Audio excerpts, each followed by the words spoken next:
Welcome back to the channel. Today we're back on with the 360 with the beast. We're going to take the rear under trays off. We're going to drop the front under tray a little bit. We're going to clean it all up. We're going to bleed the clutch.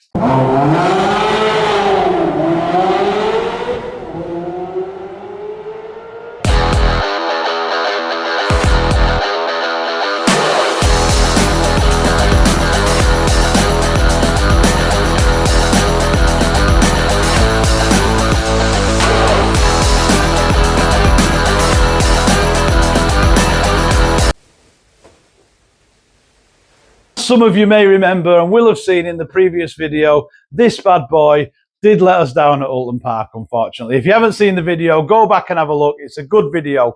We was kind of stranded. The clutch gained some air somehow, and we were stuck with no clutch. No thanks to the RAC or anybody else, but that's all in the last video. We fixed it ourselves, but while we were fixing it, we did drop some fluid just because of the situation we was in, how we had to fix it. We were just getting the clutch going. So now we're going to whip the under trays off front and back and clean up any of that mess that we made that day. And while we're there, I'm going to re-bleed the clutch just to be 100% sure. Belt and braces, it does actually drive really well now, to be fair. And I'll show you how we're going to do that. Let's get her up in the air again.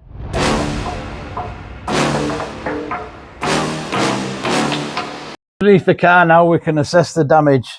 It's not too bad, but as you can see there, we've got a little bit of that's what brake fluid does to paint. It eats paint.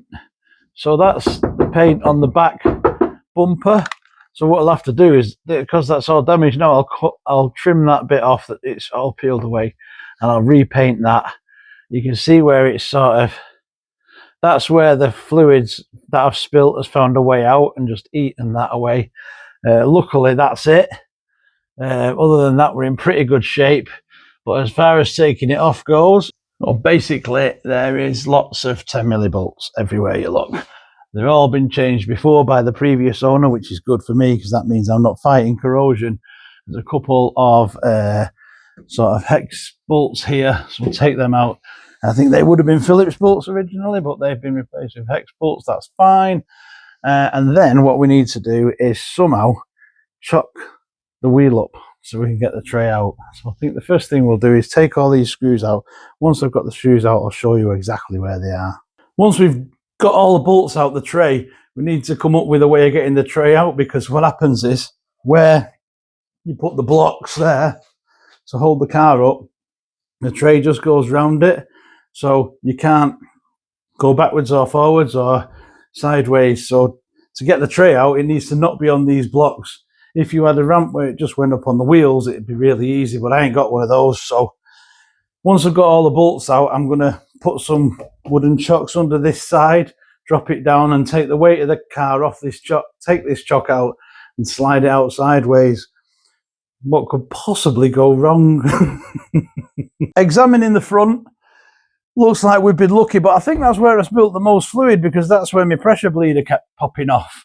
As you've probably seen in the previous videos, if you remember rightly from us doing other work on the car, the front end of this under tray is riveted to the front bumper, which is a nightmare to do because the split rivets, you have to drill them out. They're a nightmare to get in. It's really fragile, so I don't really want to attack that unless I have to. So my plan at the front is just to check it. So I'm going to take out all the 10mm that hold the back end on, drop this down a little bit, rest it on something, and then I'm just going to reach in and give it a clean around with some cleaner. And then I'm going to also strip out in the boot the carpets and stuff.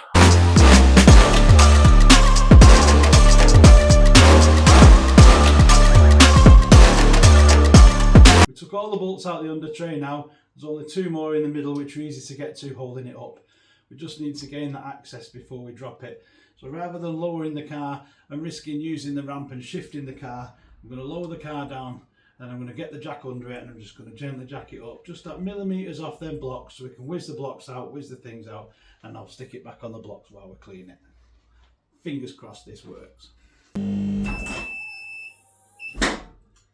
we go. Happy place, happy place, happy, happy, happy, happy, happy place.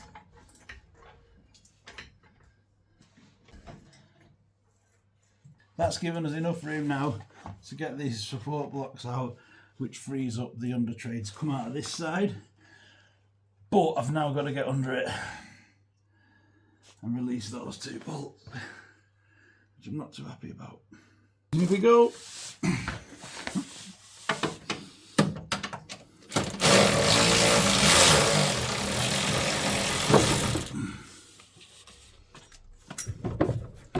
So there's another 2 little bad boys here, and I just have to release those. They're actually holding the centre section up, but this link's underneath it, so I'm going to loosen them off so I can get it out. Jack under on this back cross member now. Woo! Please be pleased. This Jack is a bad boy. It's a present from car wife. Best Jack ever. Had loads of Jacks. This one kicks ass, honestly.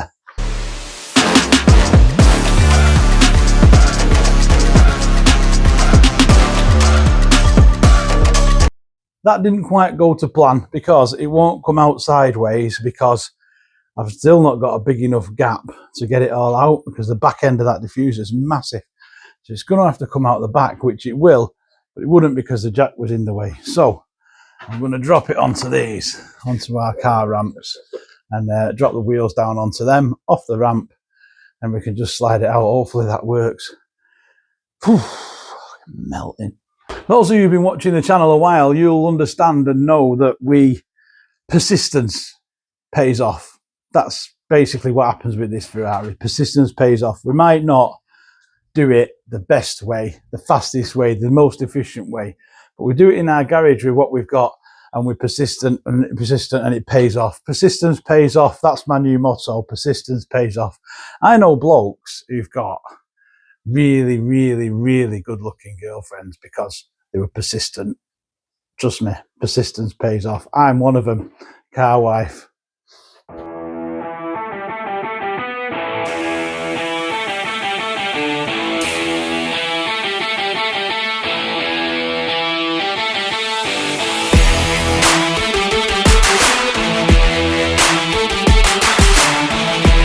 Victory is mine. Look at that. There it is, the under tray of a Ferrari 360. It's not actually that bad, is it, to be honest? That's where the brake fluid spill was, there. That was probably already there. Interesting. I don't know why there's some silver spray there. Wow. Just wow. Look. Check it out. What is underneath the under tray? I've never been under this under tray before. This is the first time for me. Let's have a look. That is a beast of an engine. Look at that. It's beautiful. Do you know what? I could leave that under tray off, couldn't I know what the silver is that's on the inner of the thing. It's where they've painted the silver that's on the inside of that. Is where in the past someone's painted the mufflers. It's kind of a pointless effort because it's not heat proof enough. But wow, just check all this out under here. Wow. Front end of the engine, what have we got? Coolant pipes, condition, good. Belts, these are the belts that everyone worries about. Belt tensioner, another belt there. Looks, I don't think this car's air conditioning, but it looks like an air conditioner. Do you know what that is? Power steering pump. Alternator, looks like it's a brand new one. These are flat, just a bit dirty. Sump, possibly oil. Another sump, possibly gearbox oil. Starter motor. Do you know what? Right, I'm not kidding. I would say this is in fantastic condition. Drop a comment, let me know what you think. But that is great. So underneath here is where we're just going to fix this up where we had the little oil leak. You know what? I'm really happy that we took that tray off, even though it really didn't need doing. I could have got away with it. I could have left it. It would have been just fine. But I'm really happy because now I've had a good look underneath there. It's the only place this car we haven't seen since we bought it. And looking at it, I'm just so tough with it. It's brilliant. The condition's fantastic. Do you know what? Ice blasting this would be brilliant. Absolutely brilliant. I was going to speak to some blokes the other day, but I couldn't quite catch them. Maybe it's an option. I'm not sure how it works, but wow, what an engine. What a beast. Really chuffed, really chuffed. And you get to the spark plugs from under here. While the under tray's drying, we'll pull that in and take a look at it in a second. We're just going to start stripping out the front end. I've undone the under tray. That's down a little bit, and the same again. There's a little bit of damage from the brake fluid on some of the paint on the chassis again, so we'll have to remove that and repaint it basically. But just to be sure, we're going to take out all this carpeting in here, which as you can see right to here, because here's the brake master cylinder, so that's where we spilt it there. So we'll be able to check all the way down and make sure we're all in good shape there. There's the brake master cylinder, there's the reservoir. So to get this paneling off, we just take these screws out all the way around, pull them out. There is an order to it, how they go in. I think this one's first, and then it might be side, back, bottom, but easy enough to work out. I put some love hearts in there when we got it because it smelled all musty. Actually smells nice now. We'll change them, put some fresh ones in when we're done. Okay, as we've got this off now, we can show you what's behind it. Check that out. It's like something out of Terminator, isn't it? It's like, this is the heart and soul of a Ferrari, you know, the stuff you can't see behind the trim. Old school CD player, that's redundant because we've got a new one in anyway. We did try and get that one going again, but it just wasn't worth it because it doesn't do sat nav. There's some of your fuses, relays, etc, etc. They're all marked up on the back of one of these panels here. When you take it out, if you look there, that tells you what that and that mean. What else have we got in here? Well, to be honest, we put brake fluid in here and it kept bursting up and it was spilling down here. So I'm looking for any evidence, any damage caused by brake fluid. And looking at that, we've been quite lucky really. There's absolutely nothing there. There's just a little bit at the bottom where it's gathered. So obviously we've got our brake servo there with a bleed nipple on the top of it. Wow, that's something new. So you can bleed that servo. That's good. I like that. That's a good idea. Alarm. Yep, fair enough. Steering rack, I think. What else? Lots and lots of hoses. Coolant hoses. You'd be forgiven for thinking that was air conditioning. I don't think it's got air conditioning. Don't know what that is. Drop a comment if you know. There's a little motor here. I think that's probably something to do with the heater. That's about it really. Old school rules. These are the brake pipes. Nice and neat, nice and tidy. Like that. That is the under tray cleaned on the back and the front. The front, like I said, I've just not disconnected it from the bumper. I've just dropped it down, got my arm in, cleaned it all out, inspected it.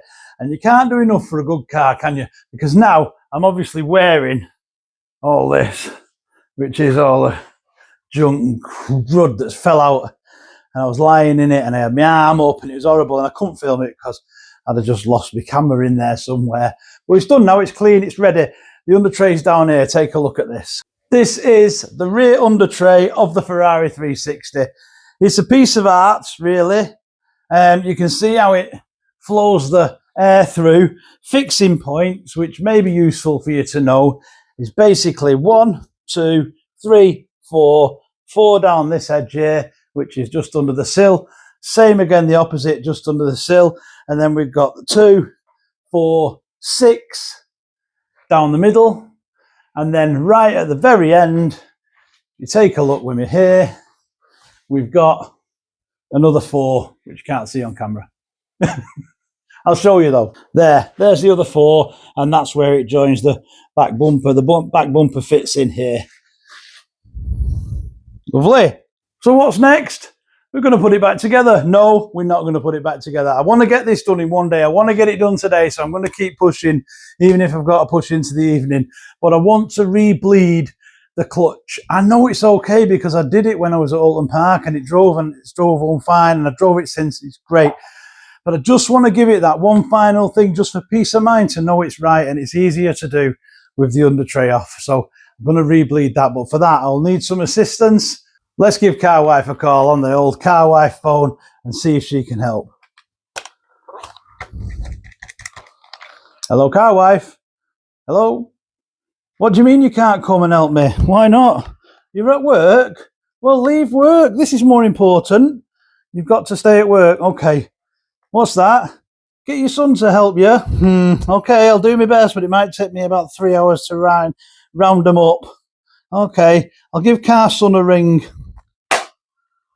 Fingers crossed we can get hold of someone to give us a lift this afternoon. Otherwise, it'll probably go into tomorrow, when we could be doing something else. This is our push kit. We filled that up halfway or a quarter of the way with brake fluid. That's ready. Check your seals good, and you attach that piece to the lid of your clutch stroke brake reservoir. Don't over tighten it. It only nips a little bit. It will weep a little bit, but that's just how it does it. That's why we've got this ready.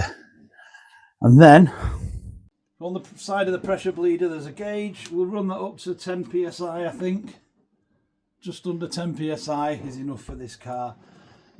We connect that onto there, run that up to 10 psi, but you need someone to monitor this end, because while they're pushing this up to 10 psi they've got to hold that pressure whilst we bleed the back. I'll show you.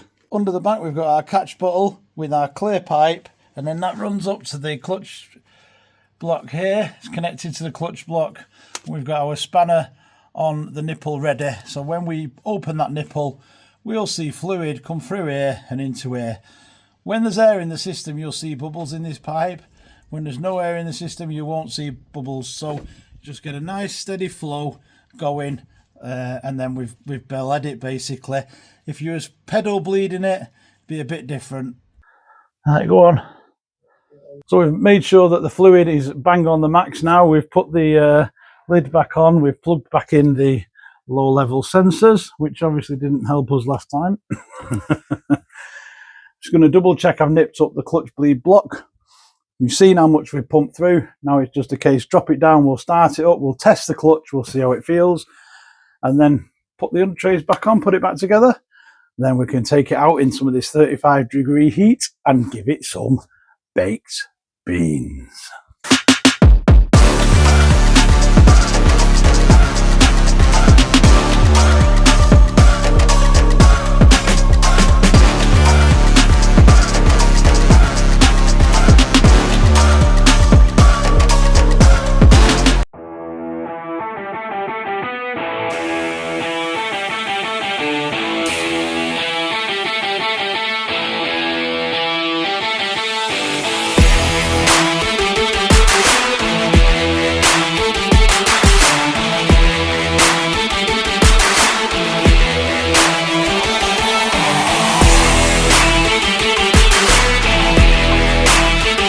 Well, that's the under tray on, cleaned, inspected, clutch rebled, tested.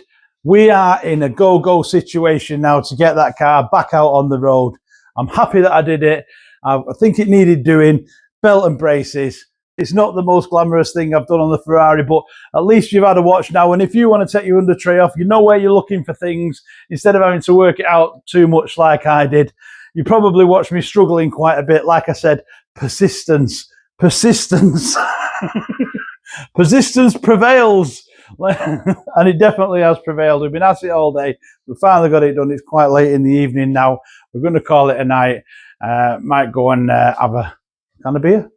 And thanks for watching. Don't forget, if you like what you see, please like, please subscribe. The channel is growing.